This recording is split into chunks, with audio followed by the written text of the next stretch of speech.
निषेध करतो, तुमचा धिक्कार करतो।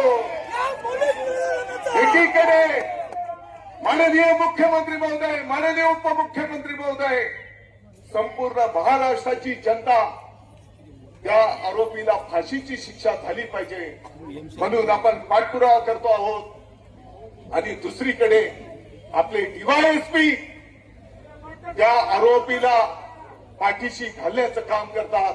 मला वाटतं की डोंगराळे आणि मालेगाव तालुक्याला बदनाम करण्याचं हे कुटील कारस्थान आहे। आणि म्हणून ज्या डीवायएसपीने हे कृत्य केलेलं आहे, कारण ही केस जेव्हा कोर्टात चालेल तेवढे पुरावे, पोलिसांचा रिपोर्ट याच्यावर त्या आरोपीला फाशीची शिक्षा होणार आहे।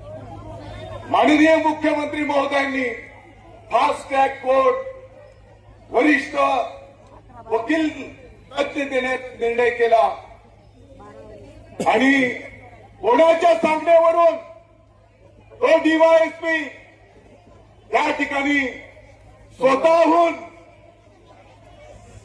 कोर्टाच्या समोर मॅजिस्ट्रेट कस्टडी मागतो। म्हणजे तो आरोपी मॅजिस्ट्रेट कस्टडीत जाईल आणि पुढच्या टप्प्यामध्ये त्याला जामीन मागण्याचा अधिकार प्राप्त होईल। आणि म्हणून या गोष्टीचा मी निषेध करतो।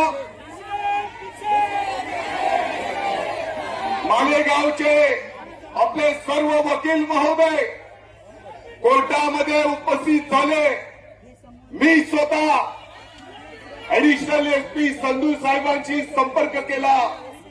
त्यांना मी सांगितलं की अशा प्रकारचं चुकीचं काम त्या डीवायएसपीच्या माध्यमातून होत आहे आणि यामुळे आणखी संतापामध्ये संपूर्ण महाराष्ट्रामध्ये लाट त्या ठिकाणी निर्माण होईल।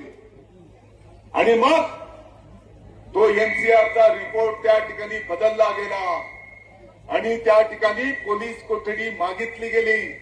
मी सर्व वकील महोदयांचा आभार व्यक्त करतो, माननीय न्यायदेवतेचा आभार व्यक्त करतो की त्यांनी 8 दिवस या नरदमाला पोलीस कोठडी दिलेली आहे।